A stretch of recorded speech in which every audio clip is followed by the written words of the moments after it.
por este día, por darnos la oportunidad de estar acá en este lugar, Señor, por habernos dado la oportunidad, Señor, de conocerte, Señor, y de haber podido entablar un contacto también contigo, Señor. Hoy te pido en el nombre poderoso de Jesús de Nazaret, que una vez más, Señor Dios Todopoderoso, en este lugar y sobre esta casa, Señor, y sobre todos aquellos que estamos en ella, tú abras los cielos, Señor. Abre los cielos, Señor, abre las puertas de los cielos sobre nosotros, Señor. Haz que tu poder, Señor, y tu unción misma, que destila tu propia palabra, Señor, nos toque y nos unja a todos nosotros, Señor, y podamos ser llenos e impregnados de ella, Señor.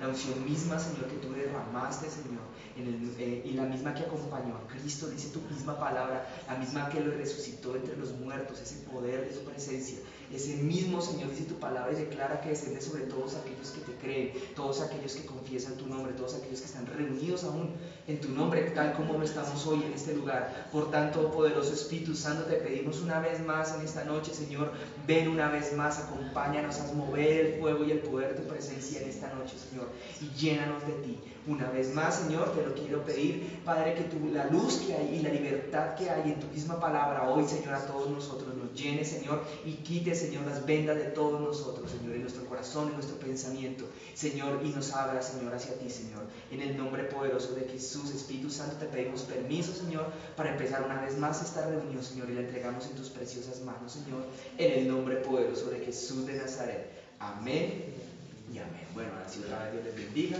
Vamos a dejar el tema de la adoración para el final hoy, si el Señor así lo permite.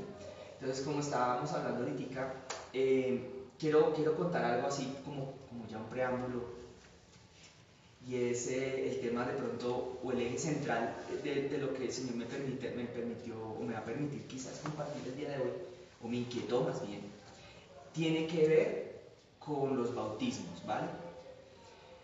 Ustedes verán que en la palabra de Dios, si la leen, no hay una, llamémosle, usemos el término, una legislación explícita respecto a los requisitos que se deben tener para poder ser uno o no bautizarse. No está totalmente, absolutamente explícito. Pero la mayoría de las congregaciones cristianas que son de sana doctrina, ay, perdón, nunca te pregunté, ¿y tú de qué iglesia te congregas? El Hogar de Su Presencia. Ah, bueno, listo, muy bienvenida. En la mayoría suele hacerse como una especie como de curso, llamémoslo así, ¿vale? Y ahorita voy a explicar por qué nosotros también lo hacemos, o sea, ha tenido esa costumbre. Tal vez lo de hoy no sea como un curso, ¿vale? En la palabra de Dios se menciona una referencia, y era un señor que dice que era de Etiopía, o sea, habla de un etíope, y el apóstol andaba con él. Entonces él empezó a predicar el evangelio, pero le dice que él empezó a mencionar las escrituras. Cómo las escrituras desde el Antiguo Testamento, desde Génesis en adelante, empezaban a resumir un cumplimiento en Cristo, cómo Cristo más bien se veía reflejado, o todo ello se cumplía en Jesús.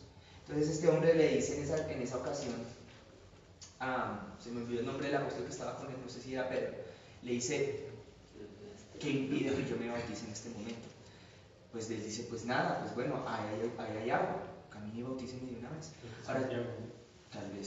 Ahora, tal vez vamos a ver así mismo, cuando en los tiempos de Juan el Bautista, cuando empieza los evangelios, tales como Mateo, cuando empieza realmente el evangelio propiamente dicho, en la mayoría de los evangelios hay una historia que coincide, o al menos en donde aparece Juan el Bautista, y es que comienza narrando que él bautizaba, y usa una palabra y la añade o la conecta con el concepto de bautismo. Decía que todos los que querían venir a bautizarse eran bautizados por Juan, pero decía para arrepentimiento. Siempre había una palabra que estaba ahí como conjuntamente con la palabra bautismo, y era la palabra arrepentimiento.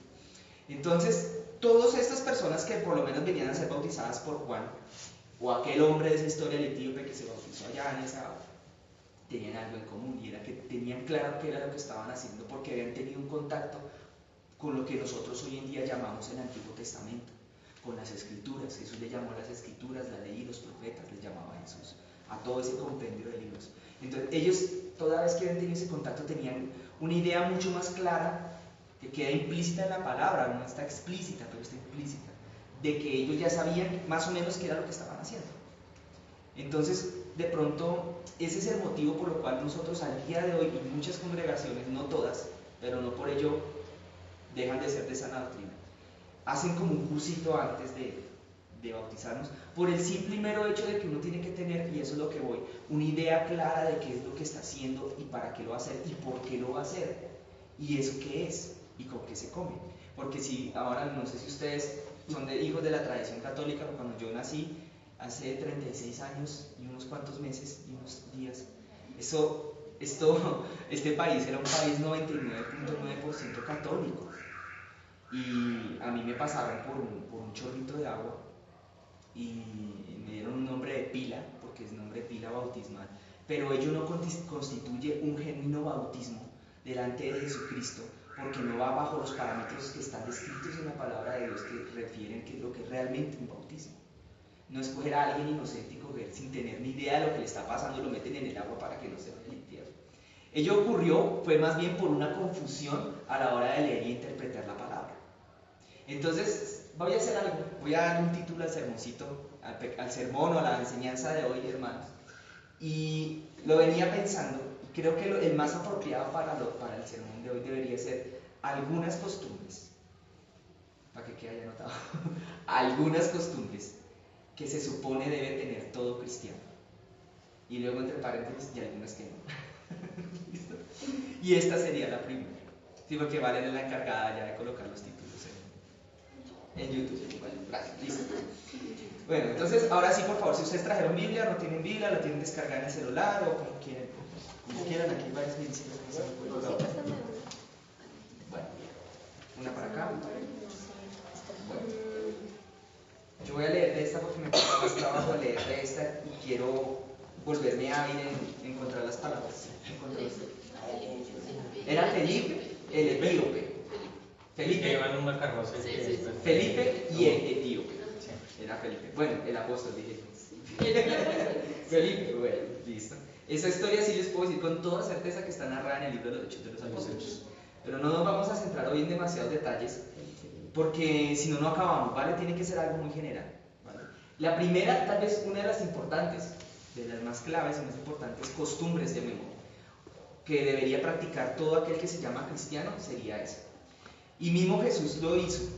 Él fue y se bautizó, debido a que él lo dijo de alguna manera, de esta manera. Él dijo, es necesario cumplir con toda justicia, le dijo a Juan. Y todo aquel que sigue los pasos de Jesús, de alguna manera, después Jesús en otro momento dice, también tiene que ser bautizado de la misma manera como él lo fue. Tuvo que ser bautizado en agua, y luego en otra parte dice también en su muerte, y luego dice también incluso en su resurrección. Pero primero vamos a hablar un poco más general de qué es esto, ¿vale? Esto lo vamos a hacer como para el día de hoy, como para el que nunca ha escuchado, nunca ha oído nada de la palabra de Dios. Prefiero hacerlo así hoy, porque me he dado cuenta como maestro de la palabra, o como prospecto del maestro de la palabra que soy, que uno cuando omite las cosas que todos damos por sentados, es en donde más errores comete. Lo que a veces lo más importante a ver en algunos momentos es explicar aquellas cosas que no se explican porque todos damos por sentado. Pero no sé si ustedes sepan que nosotros, los que hemos creído en Jesús, los que le recibimos, dice el libro de Juan, los que creímos en su nombre, los que le confesamos con nuestra boca, dice en otra parte en Hechos de los Romanos, y creímos con nuestro corazón, Juan diría, tenemos potestad de ser hechos hijos. ¿De quién? De Dios. Entonces comencemos por ahí, ¿no? Ahora, en el libro de los Hechos de los Romanos, la palabra nos va a decir que no todo el mundo es cristiano, o más bien, que los cristianos, la palabra cristiano, perdón, aparece, y no todo el mundo lo es, en el libro de los Hechos de los Romanos, haciendo referencia a qué tipo de personas, a los que eran discípulos de Jesús o a los que seguían la enseñanza y la doctrina de Jesucristo, y luego más adelante de los apóstoles de Jesucristo. ¿Está claro quiénes son los cristianos o no? La palabra Cristo, ¿qué significa? ¿Alguien se acuerda? El ungido, es la traducción al griego, Christus, de la traducción al griego de una palabra en hebreo que se pronuncia más o menos como Hamashiach, o lo que nosotros diríamos Mesías. La palabra Mesías o Hamashiach en hebreo tiene una similitud etimológica, o una raíz etimológica que la vincula con la palabra unción. De ahí viene la palabra Cristo, de la palabra unción.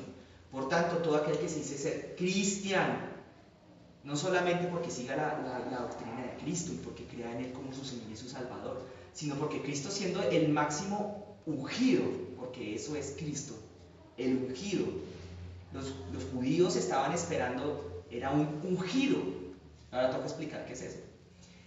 Ello implica ahora necesariamente que todo el que es verdaderamente cristiano, sobre cualquier lugar de la tierra, independientemente de la época o el lugar en donde se encuentre, si alguien es cristiano es porque está ungido, y el que no es cristiano simplemente no está ungido. Esa es la verdadera diferencia entre un cristiano y un no cristiano, la verdadera, y todas las implicaciones que ello deriven. No sé si ustedes han conocido gente, quizás sí, es muy probable, que se dice ser cristiana, pero no lo es, porque tienen un pie adentro y el otro afuera. Y entonces, ya no me rimó, el otro día sí me rimó. Es que la canción decía, tú dices que eres cristiano, pero a tu manera, dice la canción, con un pie adentro y el otro afuera. Pero cristiano ¿de qué? Y luego repite 8 veces. ¿Como cristiano de qué? ¿De qué? ¿De qué? La pastora que cantaba esa canción que venía a Puerto Rico, pues cantaba así. Él hacía con coreografía y todo el rollo todo bonito. Bien, ahora, ¿qué significa ser ungido? Vamos a explicar rápidamente. No, saben que no voy a ir demasiados textos bíblicos ahorita, pero vamos a explicar eso. ¿Qué significaba?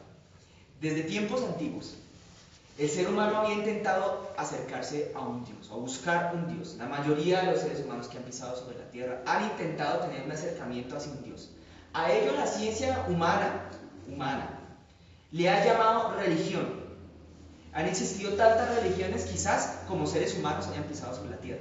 Las religiones han sido un mecanismo para que el ser humano intente acercarse a algo o a un concepto o una idea que él cree que existe de alguna manera a nivel intelectual y que posiblemente supone que ese ser por allá que está lejos, que está efímero, quizás etéreo, que no puede tocar, hay en ese ser alguna explicación a los fenómenos de la naturaleza que él mismo no puede explicar.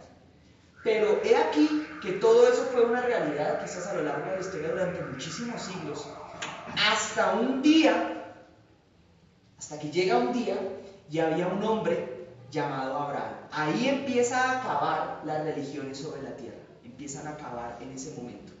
Y voy a explicar por qué. La definición de una religión, tal como se la estoy planteando hoy, es cuando un ser humano intenta acercarse a Dios por sus propios medios, a un ser que no puede tocar, ni ver, ni tiene ni idea cómo se llama.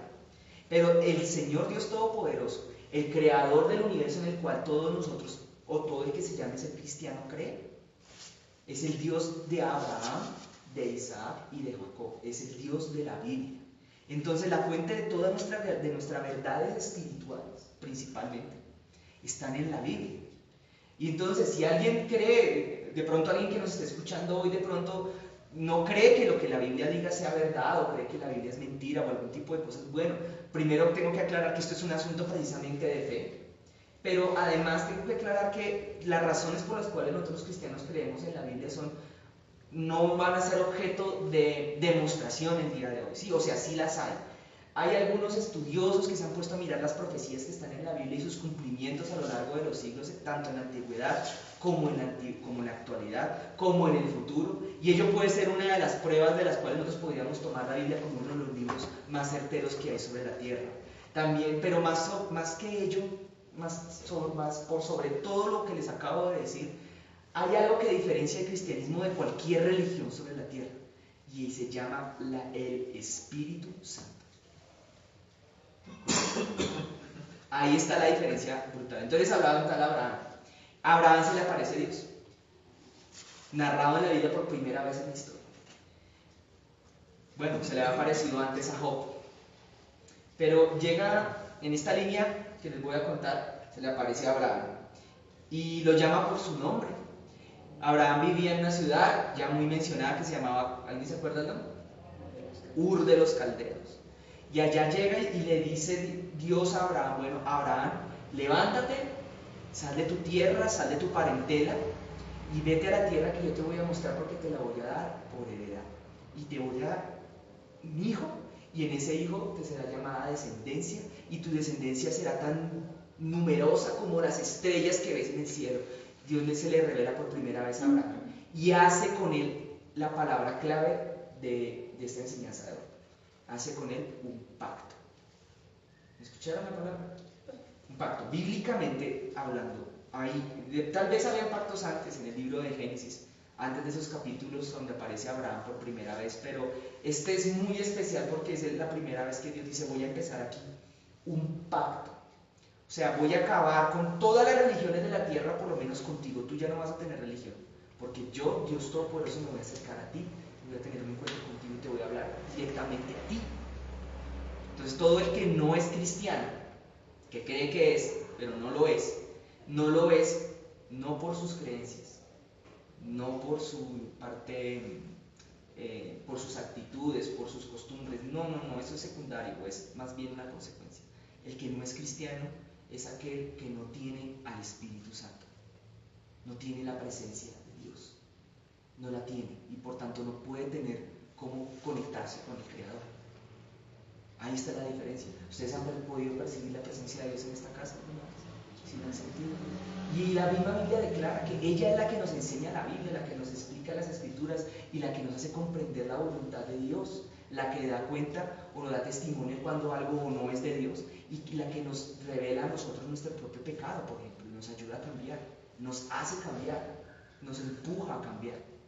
Todo aquello que no sea la presencia de Dios, la ausencia de la presencia de Dios, no estimula cambios a un nivel tan profundo como lo hace el Espíritu Santo.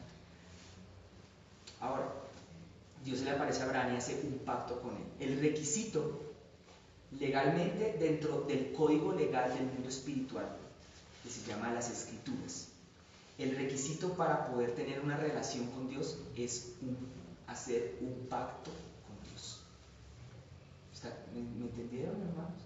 No, ¿sí se habían dado cuenta? Tal vez no. Esto es lo más, a veces es lo que más uno omite, pero es al mismo tiempo tan sencillo y a la vez tan complejo. Pero no sé si ustedes alguna vez han tenido, yo creo que además los que somos más antiguos sí, la oportunidad de haber hecho un pacto de entregarle la vida a Dios. Yo había escuchado muchas veces, sobre todo por la televisión cuando estaba niño, que se hablaba mucho de pactos con el diablo. La gente le hacía pactos con el diablo. El diablo, que por lo general ha sido siempre un imitador de todas las cosas celestiales.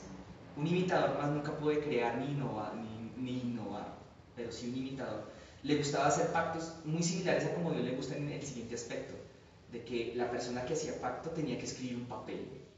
Bueno, a veces cuando era más macabra la cosa, más medieval, era un pergamino, así que se movió. Y tenía que poner su firma, su nombre. De pronto ni leer la letra pequeña. Es un contrato, es un acuerdo entre dos partes. Y una de las cláusulas es que, listo, yo te doy, decía el demonio en esas historias que yo escuchaba. Bueno, de hecho solamente me estoy acordando de una en donde aparecía el diablo disfrazado en Netflix. Y sí, le aparecía a Homero Simpson.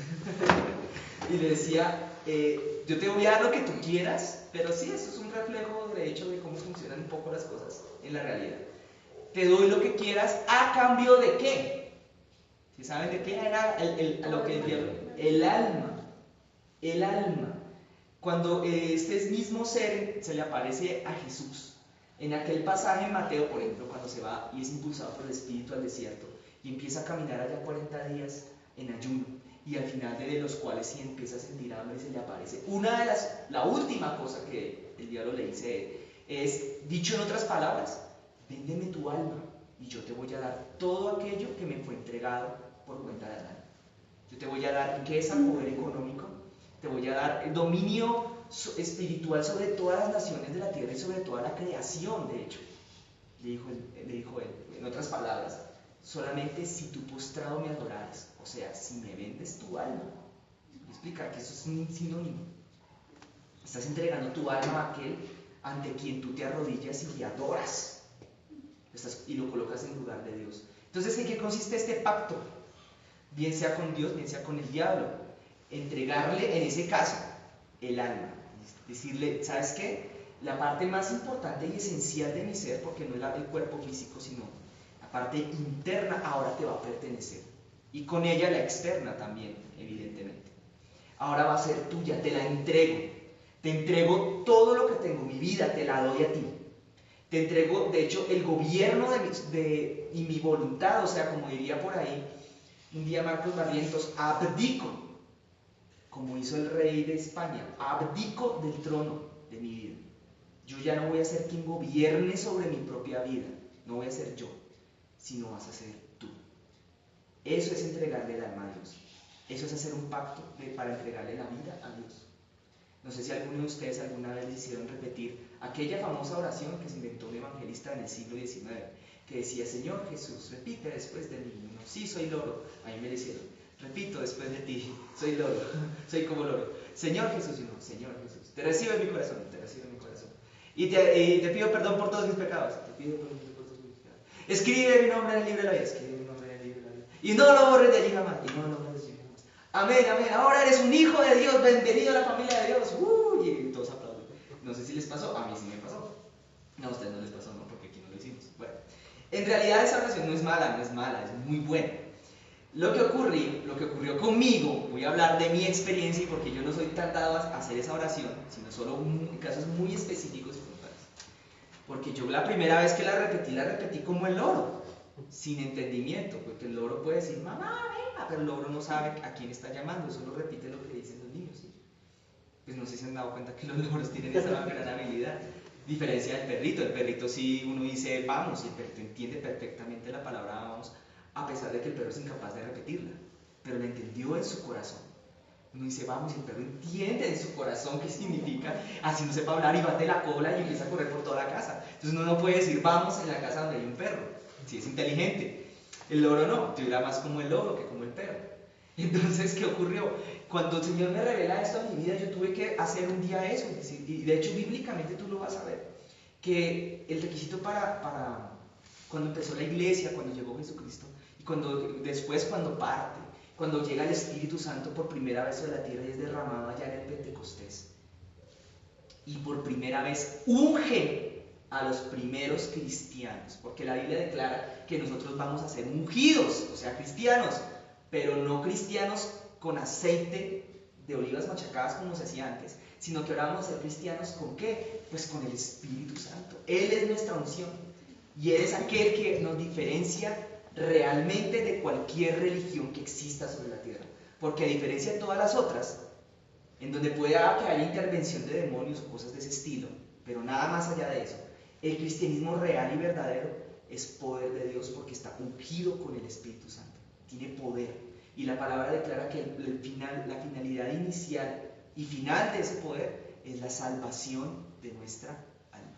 No sé si ustedes han escuchado ese versículo, pero es muy famoso. Dice, porque no me avergüenzo del Evangelio. ¿Por qué? Porque es poder de Dios. ¿Para qué? Salvación de todo aquel que cree.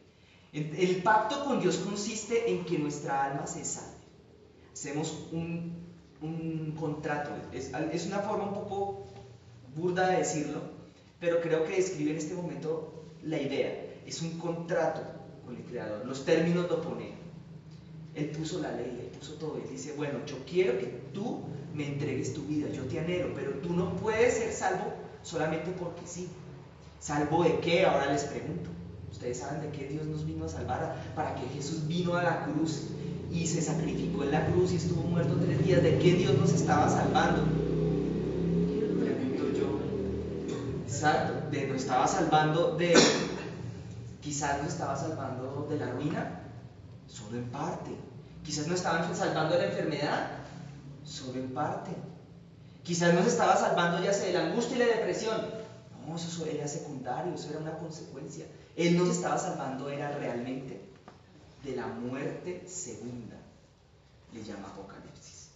La muerte primera nos prometió que si hacemos pacto con Él, la muerte primera puede que tenga potestad sobre nosotros, pero nunca la muerte segunda. Les voy a decir que es la muerte primera, la muerte física. Pero los que mueren físicamente estando ungidos, ya la muerte, ni siquiera la muerte, el espíritu de muerte se los lleva. No viene la calavera con un gorrito, no viene. Viene el mismo Señor a llevarse.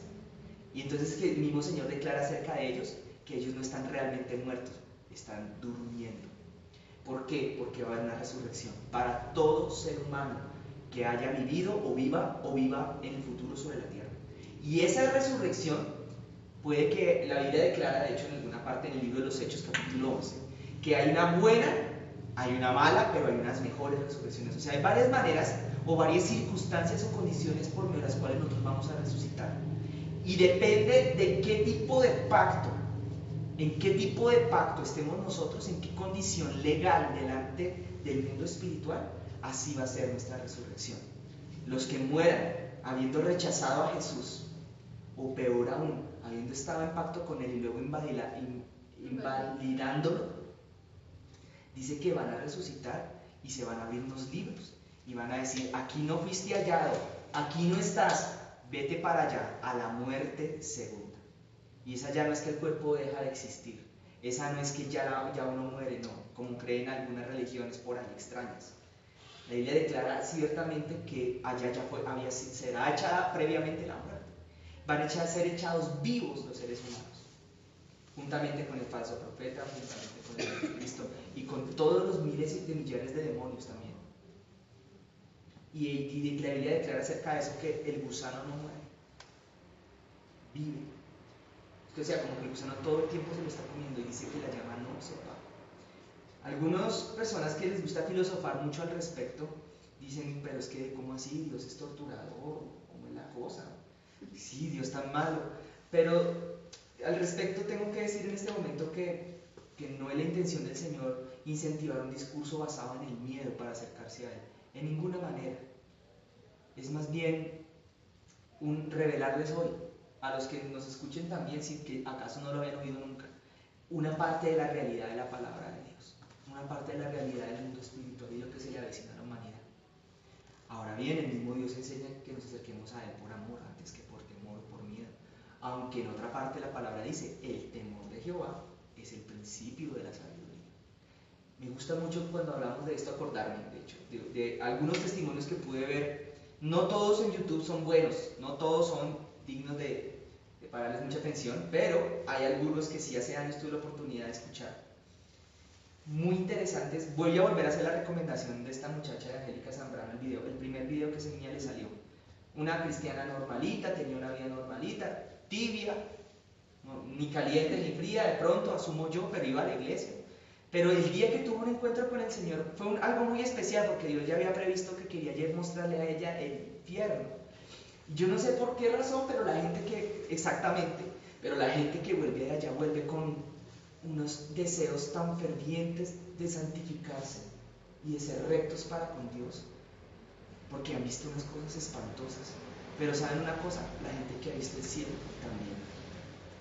Y tanto la gente que ha visto el cielo como aquellos que han visto el infierno sufren en muchos casos de estrés postraumático. Los que vieron el infierno por razones obvias, y los que vieron el cielo, el estrés les da por volver acá, porque este lugar en donde estamos es como el infierno comparado con la morada que Él nos está preparando a nosotros en el cielo. ¿Me entienden, mis hermanos? Entonces, ahora, ¿por qué Cristo y por qué la necesidad de esto? Nosotros estamos aquí en esta tierra y el vino fue a que nosotros no nos fuéramos a perder, o ese es el fin final, ese es el objetivo final, que no nos vayamos a perder. Pero he aquí que nosotros cuando recibimos al Señor vamos a durar quizás un día, o quizás una década, o quizás 50, 60 años sobre esta tierra.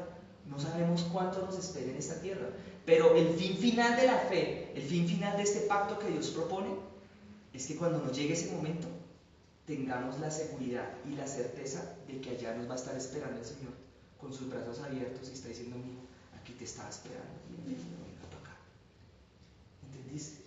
Este mundo es un barco que se está hundiendo, dijo un evangelista que se llama Reinhard Bonnke, creo que pronunció muy bien, Reinhard Bonnke, dijo una vez, un alemán: el mundo se está hundiendo y la mayoría nos está dando cuenta que este mundo se está hundiendo. Muchos creerán que la muerte significa dejar de existir. Muchos pensarán en eso y la Biblia declara acerca de ellos que ellos pensarán: bueno, entonces comamos y bebamos, al fin y al cabo mañana moriremos. Pero aquellos que conocen un poquito, o han escuchado un poquito por lo menos del fenómeno paranormal, un poquito de la palabra de Dios, un poquito de las profecías de la Biblia, quizás podrán tenerla en su intuición y quizás puedan tener un poco en su corazón que sí existe una vida más allá de la muerte. Y para ellos es que Jesús vino principalmente para salvarnos, porque ese lago que es la muerte segunda, ese lago fue preparado, fue para Satanás y sus ángeles, quienes ya al día de hoy ya fueron juzgados. Que la condena no ha sido ejecutada sobre ellos es otra cosa, no han sido capturados e enviados a ese lugar todavía. Pero sobre ellos ya fueron juzgados. Ya fueron juzgados. O sea, estaban en la ilegalidad, no los tenían agarrados, pero ya fueron totalmente juzgados. Los seres humanos todavía no. Y el plan original de Dios es que los seres humanos no se pierdan, no se vayan. Quizás algunos seres humanos que existen en algunos lugares sobre la tierra demasiado apartados y murieron sin nunca haber escuchado a Jesucristo. Bueno, la Biblia en Romanos declarará, tendrán un juez y tendrán una ley sobre la cual se les juzgará. Será la ley de sus propias leyes, de sus propios corazones, y serán juzgados por sus propios razonamientos y sus conciencias. Pero aquí que Jesucristo es mucho más misericordioso, grande misericordia que nuestras propias conciencias. Y lo chévere de eso es que en Cristo no vale ser bueno ni ser malo. En Cristo vale estar arrepentido. Y aquí viene la primera y más importante cláusula de este contrato. ¿Sí? Es cuando Juan el Bautista apareció en escena, en Mateo capítulo 1 y 2, cuando apareció Cristo luego en escena, en Marcos, Lucas, Juan también, siempre se repetía una cosa: arrepiéntanse, arrepiéntanse, arrepiéntanse. Y eso era el significado del bautismo en agua, lo que se avecina el 9 de septiembre. Ahora, ¿por qué? Voy a hablar aquí un poco de arquitectura. Yo no sé si me gusta tanto ese término que hace referencia a casas. Los pactos, les dije que son como contratos, ¿cierto? Pero los pactos más importantes y más grandes son contratos que además traen señales. Voy a explicar un poquito eso. Los pactos, bíblicamente, como Dios los estableció, los ve desde el cielo, tienen varias características. Primero, siempre que se hacía un pacto, había un derramamiento de sangre. ¿Qué había? Se derramaba sangre. El pacto que nosotros celebramos con nuestro Señor Dios Todopoderoso no se celebra con nuestra propia sangre, sino con aquella que ya fue derramada en la cruz del Calvario. Pero ella nos cubre. Había otro elemento. Esa sangre implicaba un sacrificio, una ofrenda o algo que se le entregaba a Dios. Hay otra cosa que me parece aún más interesante. No sé si ustedes se acuerdan de Noé. ¿Ustedes se acuerdan de Noé? Bueno, la Biblia declara que Noé hizo un pacto con Dios, derramó sangre, de hecho. Y el pacto que hizo Dios con Noé, más bien, no Noé con Dios, sino más bien Dios con Noé, Dios le dijo a Noé: bueno, Noé, este va a ser el pacto entre mí y ti, o entre tú y yo. Este va a ser el pacto entre mi persona y la humanidad a partir de ahora. Dios le prometió a Noé, y este fue un pacto muy unilateral, porque fue como muy de parte de Dios. No había tantas cláusulas que involucraran a Noé. Yo a partir de hoy te prometo que nunca más voy a destruir la faz de la tierra con agua. Dios prometió y juró. En otras partes la palabra dice que él juró con su mano. Pero después de eso vino algo. ¿Se acuerdan qué fue? ¿Cómo? ¿Se adelantaron mucho? No se adelanten tanto. Sí, se emborrachó, pero no se adelantó en la película. Justo después que Dios le dice esas palabras, ¿no se acuerdan qué pasó ahí? ¿No? Bueno, apareció una señal en el cielo. El arco iris. Exacto. ¿Y Dios qué dijo que era el arco iris para ese pacto? Era la señal. ¿Los pactos que tienen? Señales. Ahora, la razón de las señales es bastante todavía enigmática, todavía incluso en muchos aspectos para mí. La palabra en el libro de los Hebreos, creo, sí, en Hebreos, tal vez capítulo 12, no me acuerdo bien exactamente qué parte, habla, no, eso está en Corintios, por ejemplo, del velo, de algunas cosas, de algunas costumbres, y dice que por causa de los ángeles, dice por ahí, por causa de los ángeles. Hay algunas cosas que nosotros de pronto los seres humanos todavía no tenemos como una comprensión como tan absoluta, pero la existencia de las señales para los pactos, Dios le dijo a Noé, eran para que tanto Dios como Noé, pero en ese caso más Dios, se acordara del pacto, hiciera memoria del pacto que había hecho. No sé si ustedes han tenido la oportunidad, bueno, yo no todavía, de ver algunas de esas túnicas que usan los rabinos judíos, esas antiguas. Bueno, una vez aquí que trajeron el pastor, y tienen como unos flequitos al final, como unos cositos que salen, no sé cómo se llaman, como unos flequitos, como esos que le salen las bufandas, como unos flequitos. Y cuenta la tradición judía que por cada pacto que alguna persona en su propio corazón hubiera hecho con Dios, la señal era un nuevo nudito ahí, de hacer un nudito. Esa era como la señal. El objeto de la señal es ¿cuál es? Recordar o mostrar, mire, este es el pacto. Habían unos pactos de menor grado, llamémosle bíblicamente, por ejemplo, el pacto del nazareanato. ¿Cómo se dice? Nazareato. Esa cosa, nazareato. ¿Algunos han escuchado hablar de esa clase de pactos? Algunos presumen, estudios de la Biblia, que Jesús de hecho estaba en ese, y era que se dejaban crecer el pelo.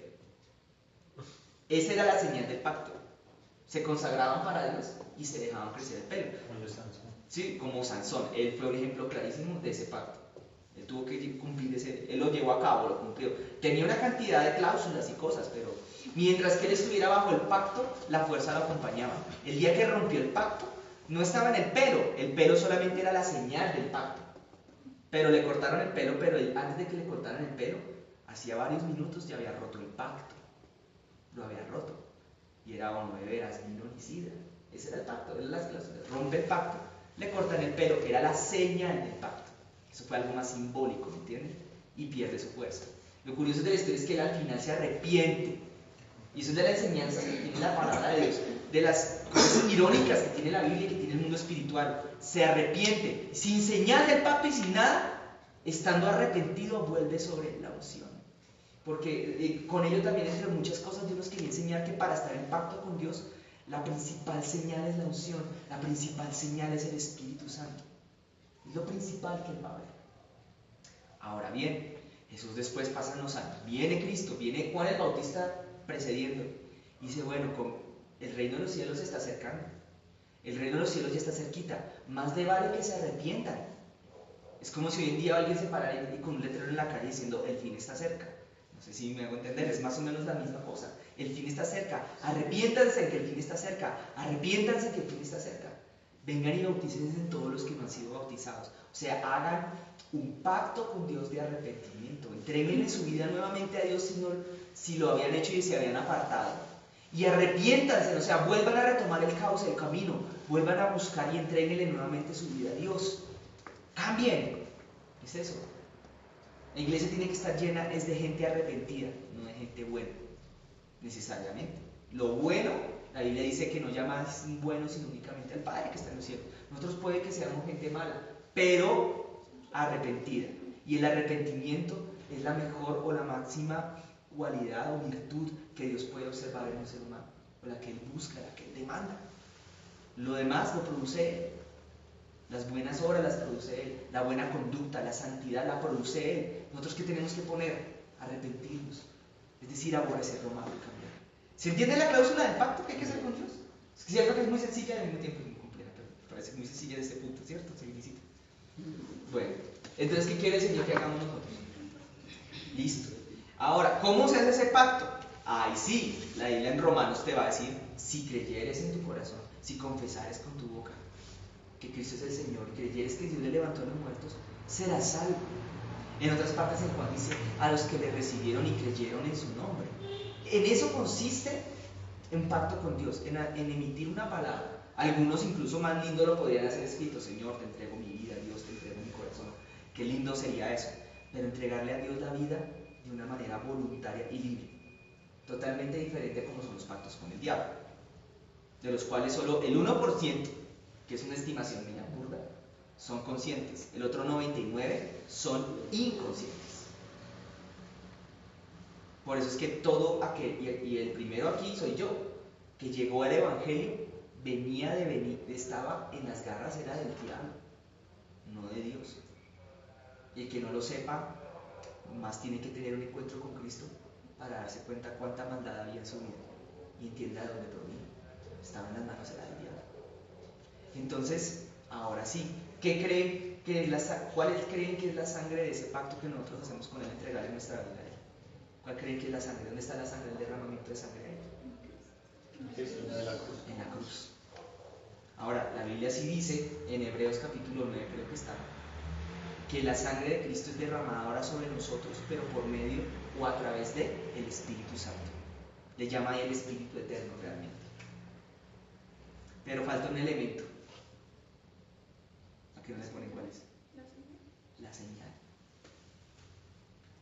Yo en un 28 de mayo del 2009, estando presente aquí la señorita Dianita, no me acuerdo en qué parte de la iglesia estaba, estando presente, aquí presente es testigo, ella es testigo, Estando yo un sábado por la tarde con un traje bastante incómodo, me casé con la que hoy en día es mi señora esposa, más conocida como mi oveja, le digo yo en la casa cariñosamente.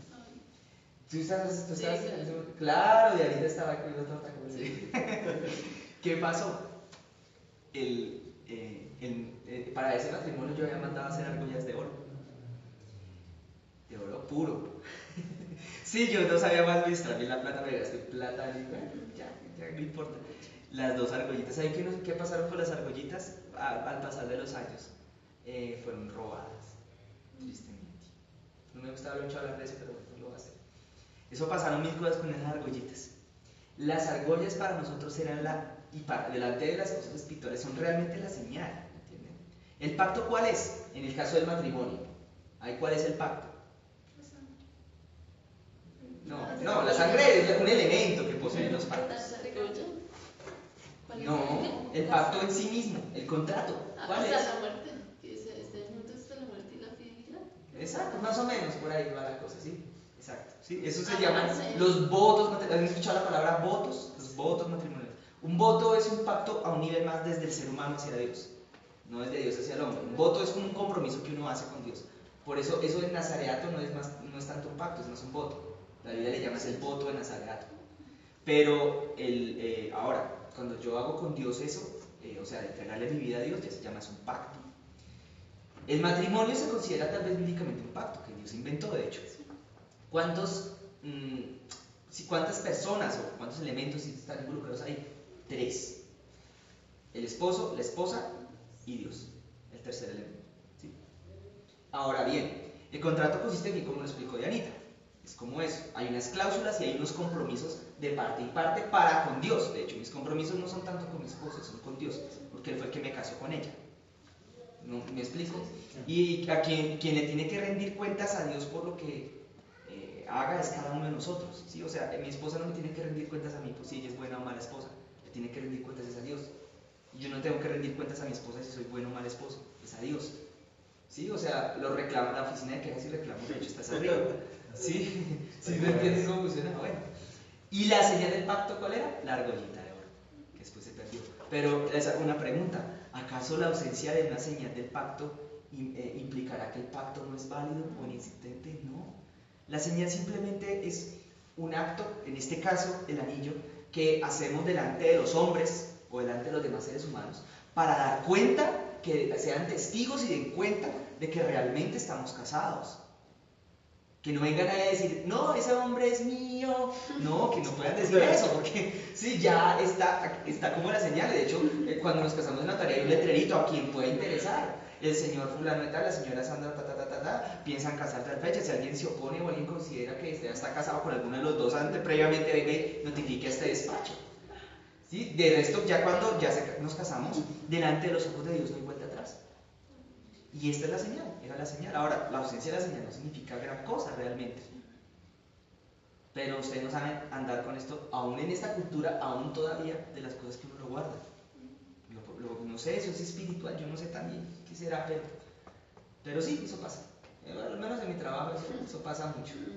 Sí, no sé si ustedes me entienden. Hay mujeres que uno le miran la mano a ver si... Sí, miran a ver. O al revés, los hombres miran la mano. Sí, y uno ya más o menos va conociendo. Pero la idea, sí, además las personas con las que yo empiezo a tener contacto en la vida laboral, por ejemplo, por lo general cuando empezamos a hablar cosas así, las primeras cosas que salen a flor, antes incluso que ser el mismo hecho de ser cristiano, es que soy casado. Pero cuando uno le pregunta, ¿dónde la conociste? Pues ya sale que soy cristiano. Sí. Sí. Entonces, se entiende, las señales de los pactos cumplen o desempeñan ese rol, esa función. Son importantes. Jesús de todas maneras aclaró y dijo, bueno, el que no sea bautizado en agua, pues es un requisito que él puso como un paso como de fe, como un paso como de obediencia, para conservar o para permanecer en el pacto que ya previamente estábamos. No que el bautismo en sí mismo sea el pacto. Es como un paso para permanecer, para afianzarnos en ese pacto, para permanecer en él. Los pactos con Dios son muy delicados. Hace muchos años hubo un retiro de jóvenes, del cual yo fui partícipe, muchos años, y ojalá volvamos a hacer retiros de jóvenes. Dianita tal vez estuvo, y el pastor Antonio se dijo, a mí no me pongan esa manillita. Ay, que una manillita, ¿qué es la manillita? No, un pacto con el Señor. La manillita era como la señal, un pacto de santidad. Y los pactos hechos a la ligera, ¿saben qué traen? Juicio y espada. Pacto hecho a la ligera trae prueba. Muchos de los que se de ese retiro que se pusieron la manillita sin tener la más mínima idea de que estaban entregándole, haciendo un pacto de santidad, ni siquiera un pacto, era uno tan específico. Lo que terminó pasándoles fue que después el diablo vino con ellos con ira y con rabia a hacerlos caer. Y nosotros tenemos que tener sabiduría e inteligencia espiritual, hermanos, cuando hacemos pactos con Dios. Un pacto tenemos que hacer, meternos en algo que sepamos qué es lo que estamos haciendo. Y si no, no meternos, porque después el postrer estado va a ser peor que el primero. Y sí, la manillita muy linda. La manillita sola no significa nada. No es ni buena ni mala en sí misma, sino que venía como era, significaba en ese retiro un pacto de santidad. Y muchos no sabían qué era eso, muchos no tenían ni idea qué era eso, qué significaba santidad. Estaban apenas recién desempacados del mundo y no se les explicó, y lo que ocurrió fue que después hubo una mortandad terrible espiritual.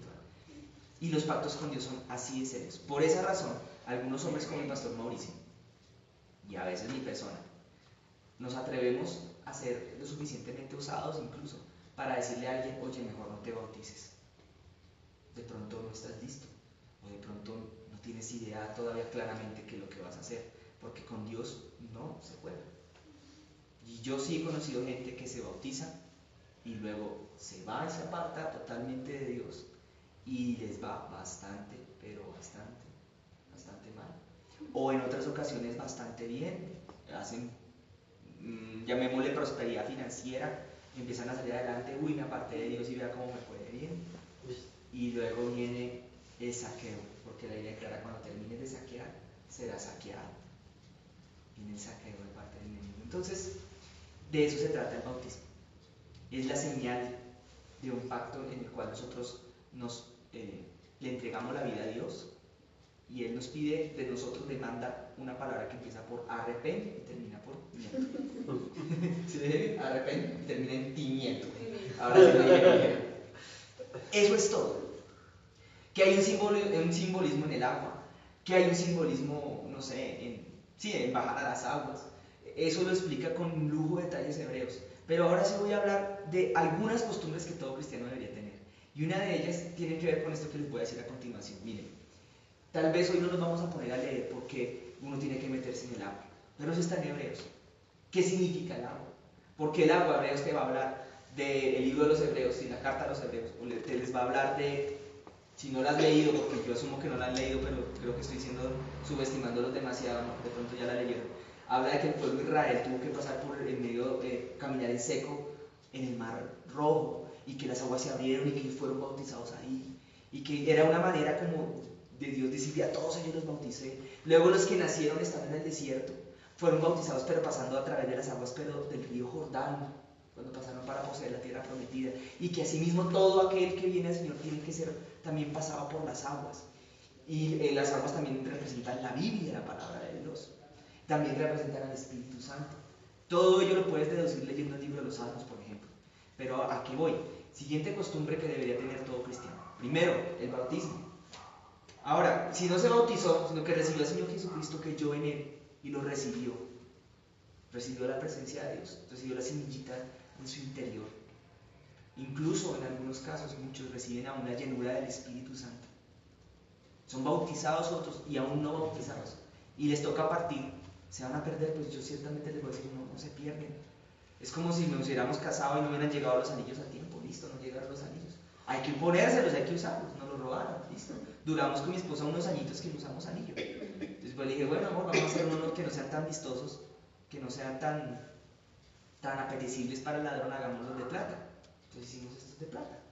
Pero sí les tengo que confesar que el oro es muy bonito. Yo nunca había sentido atracción por el oro, pero el oro tiene algo que cautiva el corazón de uno. Yo no sé por qué, o debe ser que yo soy como Golo.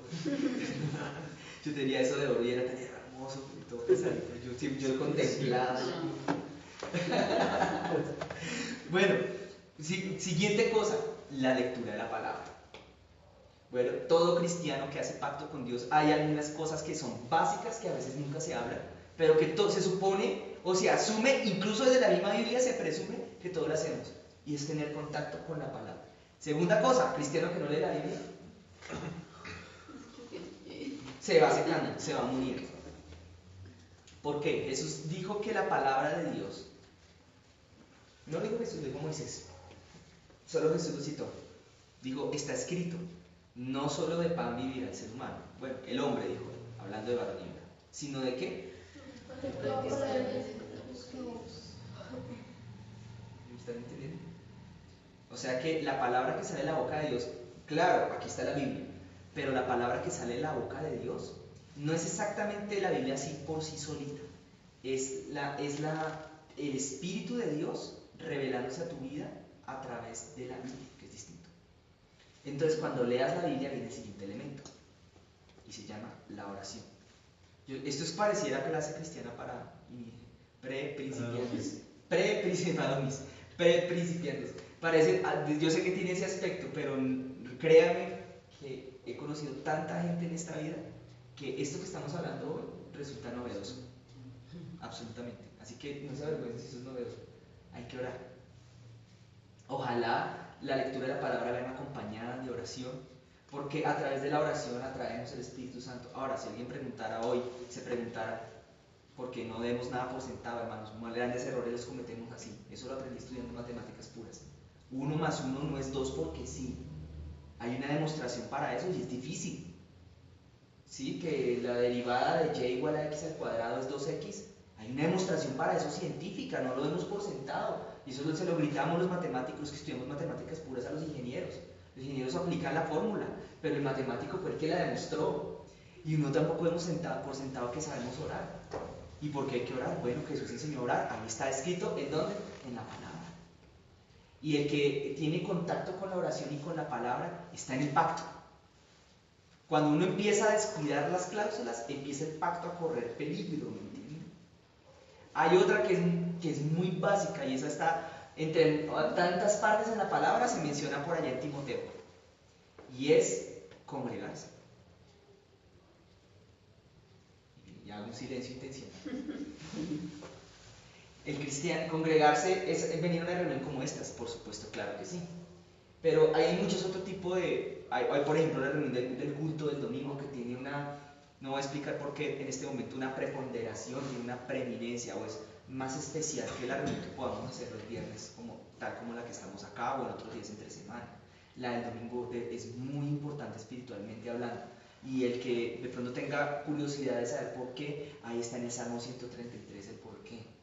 El Salmo 133 es uno de los salmos más cortos de la Biblia, pero si tú lo logras descifrar lo que el Espíritu Santo quiere hablar en él, te va a decir por qué los cristianos nos congregamos. Porque el cristiano que se va a congregar es vulnerable espiritualmente a cualquier ataque, incluso a la ruina, a cualquier cosa que se le quiera levantar de parte de Dios.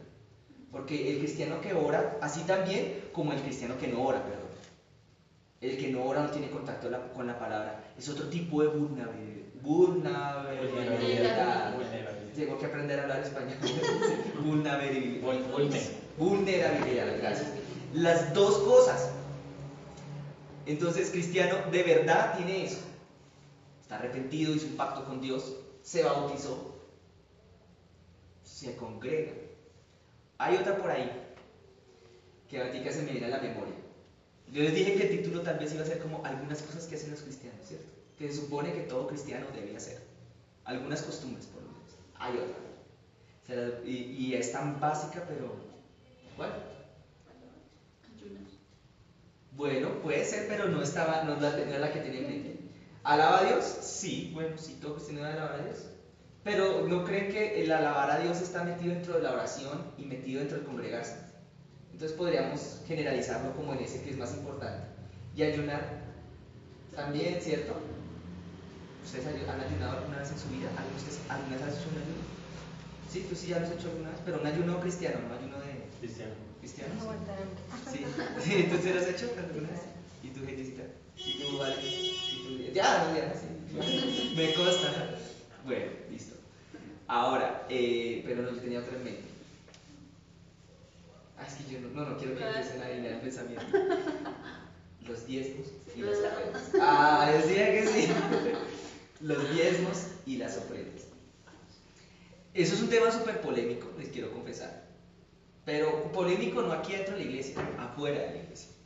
Porque algunos han sustentado, han querido presumir que quizás es la causa por las cuales algunos pastores se enriquecen. Y quiero aclarar primero que no todos los pastores se enriquecen, sino que por ley cada pastor tiene que tener un sueldo, por ley aquí en Colombia. Si han habido pastores que han robado, ellos tendrán que dar cuenta delante de Dios. Pero no podemos asumir que por culpa de los pastores que robaron, entonces todos los pastores roban, porque pues eso también es un error, se llama generalizar. Ahora bien, los diezmos y las ofrendas son un mecanismo que Dios diseñó, no en la ley de Moisés, no. Algunos creen que está en la ley de Moisés, pero si tú lees la Biblia, los diezmos aparecen antes de la ley de Moisés. En algo que estaba antes, pero que es más eterno, que se llama la gracia. Si uno lee, es que hay algo que a veces algunos estudios de la Biblia ignoramos, y me incluyo, y es que la gracia era antes de la ley. Cuando a Jesús le preguntaron sobre ¿el matrimonio era de la ley de Moisés? No, era de la gracia. Porque Jesús le dijo a los saduceos, que fueron los que le preguntaron eso a él. Para mí, muy personalmente, los saduceos vienen siendo hoy en día los testigos de Jehová, muy parecido. Los saduceos no creían en nada, nada. Todo eran demonios, todo era, no hay ni ángeles, no hay nada. Eso eran los saduceos. Y Jesús les dijo, sí va a haber resurrección, les dijo a ellos. Y les dijo, miren, ¿por qué creen? Ah, no, sí, era con los fariseos, perdón. Es que había una pregunta sobre el matrimonio que le hicieron a Jesús. Siete hermanos. Ah, sí, bueno, eso. Y Jesús dijo, miren, Moisés permitió el divorcio por la dureza de vuestros corazones. El divorcio sí estaba en la ley de Moisés. Ese sí apareció, fue ahí. Pero en el principio, dijo Jesús, no era así. En el principio. Y el principio era la gracia, no la ley. El principio que era un solo hombre y una sola mujer. No un hombre y un séquito de mujeres. Ni un harem, ni nada de eso. Era hombre, varón y hembra, no más. Ese era el hogar, ese era el diseño original. Eso era la gracia.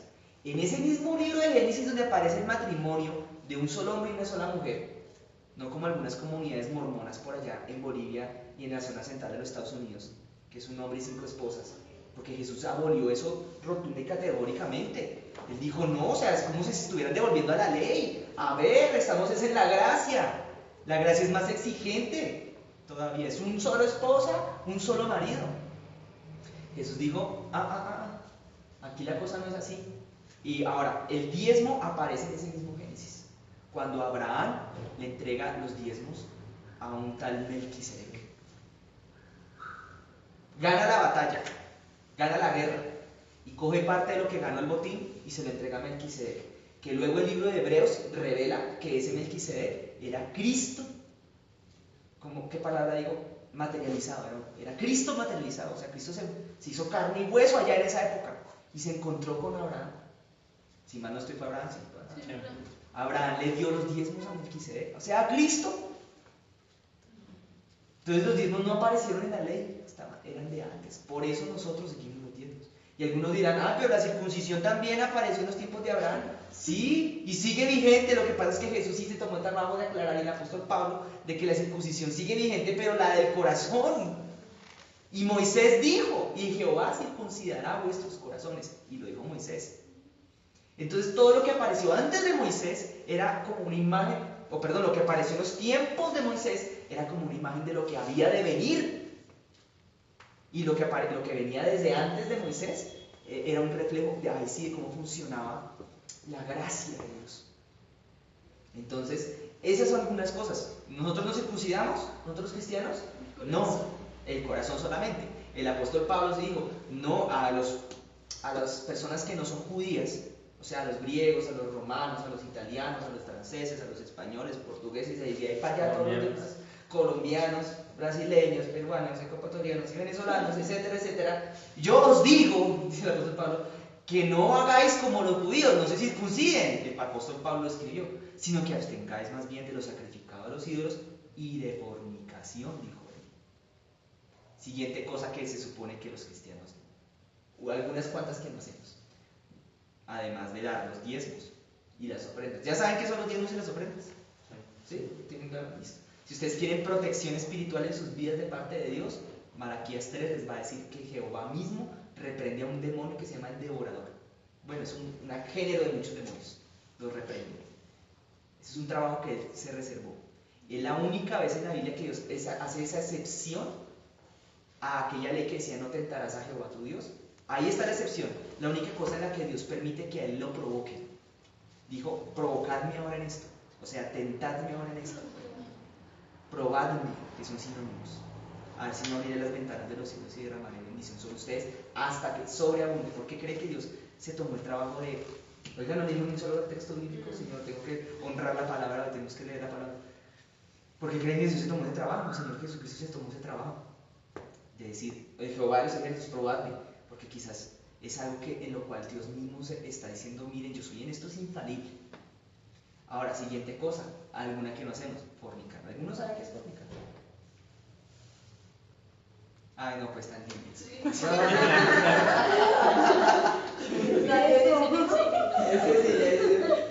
Bueno, la fornicación, resumámosla en pocas palabras, como lo hizo una vez el pastor Antonio, es inmoralidad en el área sexual.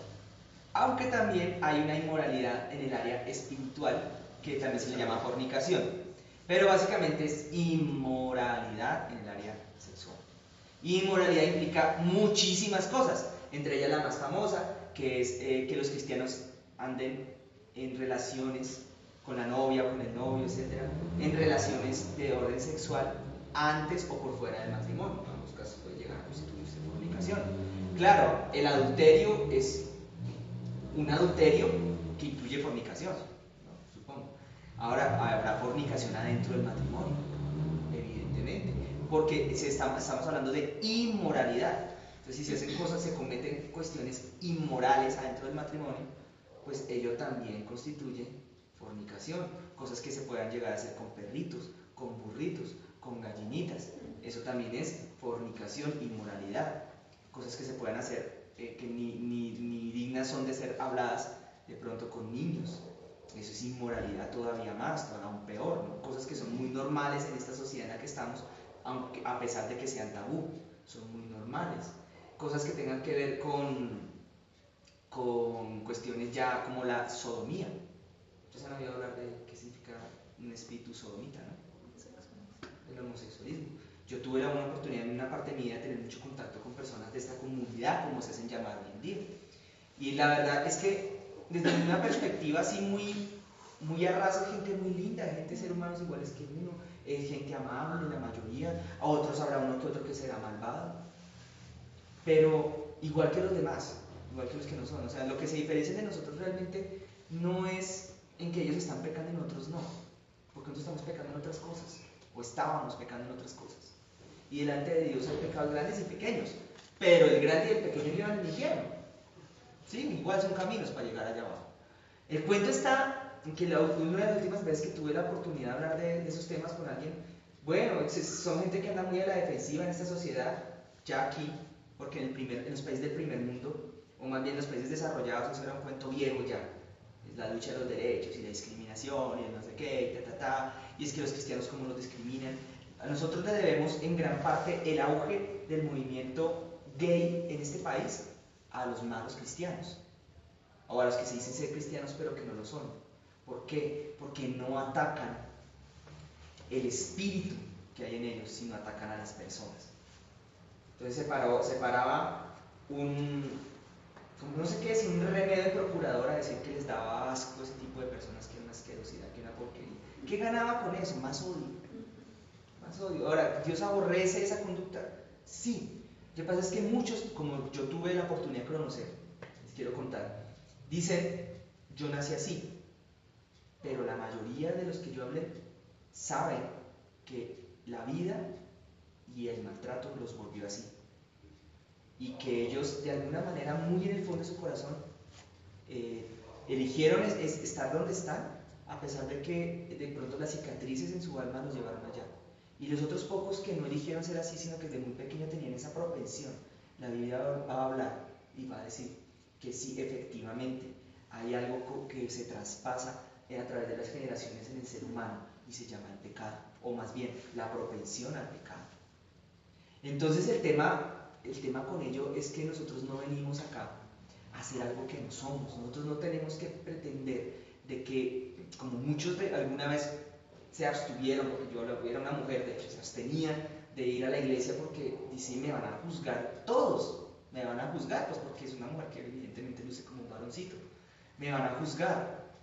Pero es que el tema no se trataba de que ella tenía que cambiar para poder ir a la iglesia, no, el tema se trataba de que cuando el Espíritu Santo la tocara y se fuera a habitar o a morar en su interior, Él era quien iba a cambiar esa condición al interior de esta mujer.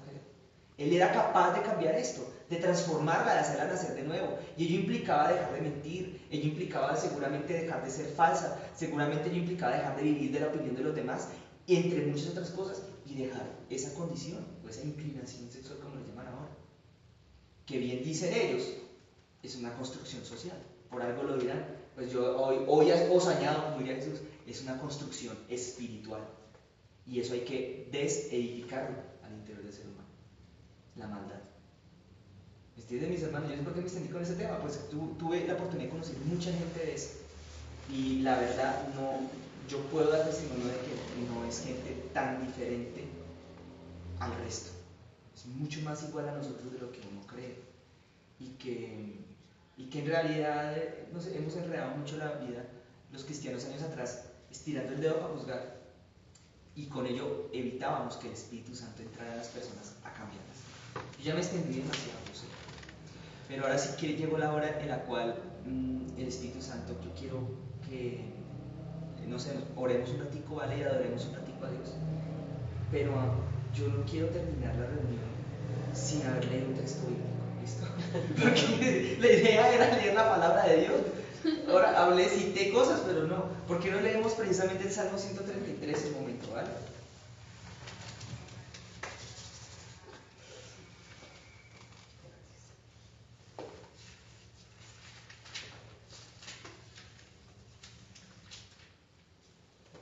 Como anécdota, yo me aprendí este salmo por una anécdota.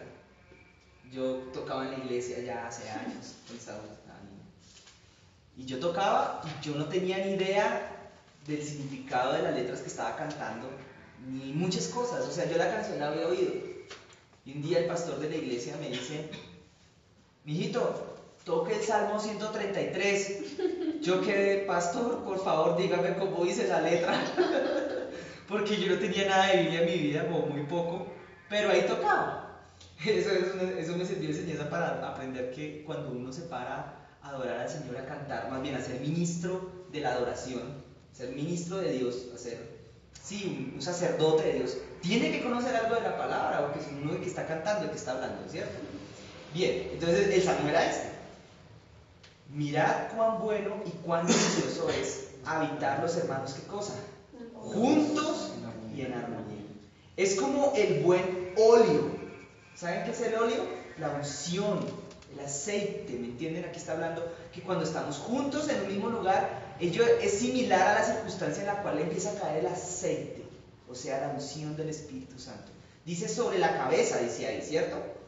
El cual desciende sobre la barba y aclara la barba de Aarón. Aarón, bíblicamente, ¿qué representa? Era el sumo sacerdote. De hecho, fue el que inició el sacerdocio. Se inició el sacerdocio por allá en los tiempos de Moisés. Con Aarón. De ahí para abajo empezaron prácticamente todo lo que se llamó después la tribu de Leví o el Levítico. Fue desde ahí. O sea, era la unción sacerdotal. Hay una unción que viene a nivel sacerdotal para que desciende sobre nosotros cuando estamos congregados y estamos adorando al Señor, ¿me entiendes? Y incluso aquí reveló un misterio, siente primero viniera como por la cabeza de la iglesia y luego empieza a bajar por las barbas de Aarón, por los sacerdotes. Pero mire cómo culmina y baja hasta el borde de las vestiduras, hasta que nos toca a todos. Tenemos que pase la rellena, ¿listo? Y luego dice, como el rocío de Hermón que desciende sobre los montes de Sión. O sea, el Espíritu Santo. Porque allí, dice ahí, envía a Jehová, ¿qué cosa? Allí vida. Entonces, aquel que no se congrega, porque aquí dice, están los hermanos juntos y en armonía. Juntos y en armonía. Las dos cosas. Dice que es allá donde Jehová bendice. Ahora, Dios te puede bendecir, claro, cuando estás en el secreto, en el cuarto secreto. Eso te va a ayudar a crecer espiritualmente, leer la palabra, estar en la oración con el Señor, estarlo buscando constantemente todos los días de tu vida durante el resto de la semana. Eso te va a ayudar a crecer espiritualmente y a prepararte. Porque yo creo que el congregarse, más que una causa, es más bien una consecuencia de ser cristiano. Dar los diezmos más que una causa, es una consecuencia de ser cristianos. Pero el estar bien económicamente sí puede ser una consecuencia de dar los diezmos. Que Dios nos proteja nuestras finanzas. Entonces aquí está hablando que la bendición de Jehová llega allá y finalmente añade, y vida eterna. Y esto aclara una cosa que aquí deja entre líneas ver, y es que la palabra vida eterna está asociada a algo que Dios envía en medio de las personas que se congregan. O sea que las personas que no se congregan, pues es dudoso que esta promesa caiga sobre ellos. Porque termina, la última palabra del Salmo 133 es vida eterna. Salmo 133 es el Salmo de la congregación, el Salmo de congregarse. Es otra traducción. Por ejemplo, ahora allá, esto lo dijo Pablo a Timoteo, allá en las cartas de Timoteo. Hermanos, no se dejen de congregar como algunos tienen por costumbre. Pueden estar poniendo en riesgo su vida eterna, o sea, su pacto con Dios. Ahora sí oremos, hermano, y adoremos un ratito al Señor. Padre precioso, Dios de misericordia, ahora en el nombre de Jesús quiero rogarte, mi precioso Señor, que termines de ungir esta noche y a nuestras vidas, Señor, con tu mismo Espíritu Santo, Señor. Ahora en el nombre de Jesús, úngenos, Señor, con tu propia presencia, con tu misma presencia. En el nombre de Jesús de Nazaret, Señor, ahora te quiero pedir, somete todas las cosas que hay aquí en este lugar a tu presencia, Señor. Somete todas las cosas que hay hoy en esta noche aquí a tu presencia, Padre. En el nombre de Jesús de Nazaret, llénanos de ti. Déjanos ver, Padre, quiero orar una vez más como Elías, Señor. Déjanos ver que tú eres Dios, Señor. Que por mandato tuyo hemos hecho todas estas cosas, Señor. Muéstranos tu rostro como a Moisés, Señor. Muéstranos tu gloria hoy, te pido, mi Señor. Llénanos de ti, Señor. Así incomodar nuestra alma, Señor, hacia lo bueno, Señor. Haznos sentir incómodos, Señor, por aquellas cosas que en nuestra vida, Señor, no nos dejen avanzar hacia adelante, Señor. Llénanos de ti, Señor. Llénanos de tu gloria, Padre. En el nombre de Jesús de Nazaret. En el nombre de Jesús de Nazaret.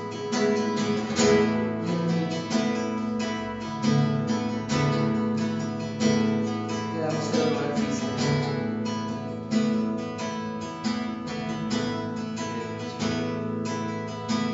Le damos honor a ti.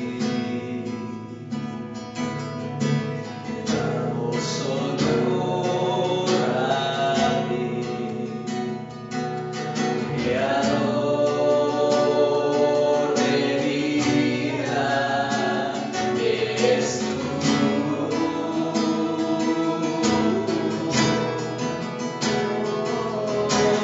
Damos honor a ti.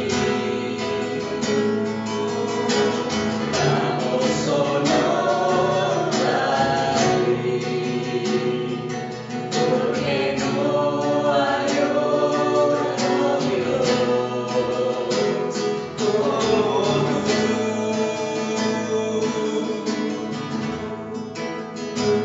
Rey de reyes, admirable, eres el principio y fin, soberano y sublime, eres nuestro Salvador.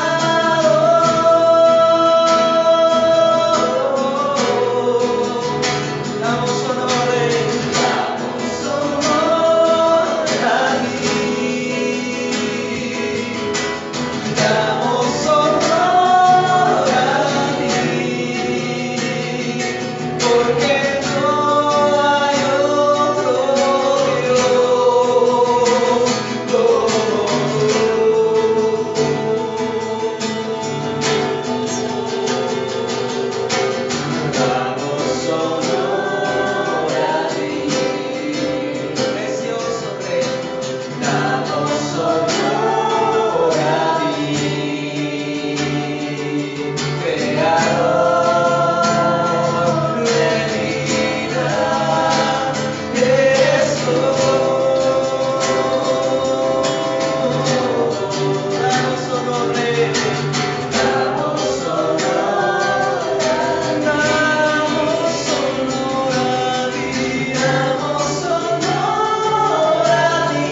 unción nueva para librar las batallas que te van a presentar, pero el Señor te dice, yo te daré la victoria cuando llegues allá.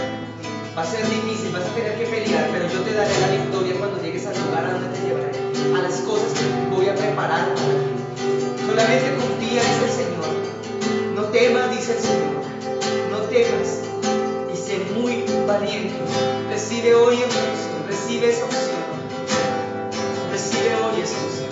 En el nombre de Jesús, para alcanzar ahora un nivel más alto en las promesas con Él, un nivel más alto en las promesas con el Espíritu Santo, para afinar tus sentidos espirituales con Él, para afilar tus armas espirituales con Él, una unción nueva, porque no hay otro.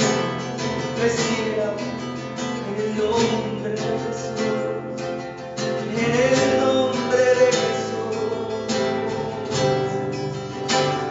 en el nombre de Jesús. Señor, vuelve y te dice hoy, no temas, no temas, solamente cree, solamente cree.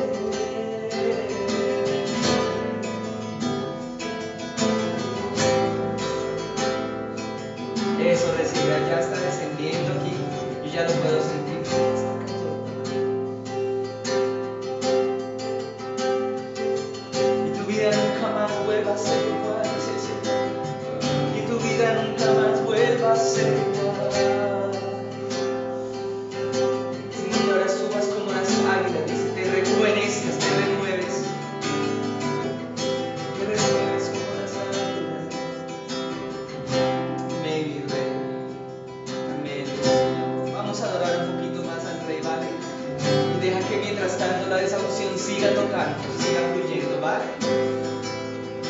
¿Quién es el Rey de Gloria? Me persigue con su amor, me asombran sus palabras, susurrando en mi interior. Aleluya, conciencia me recuerda. Aleluya, necesito su perdón. ¿Quién es el Rey de Gloria? Y con él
Señor, por lo cual te agradezco, mi Señor, una vez más.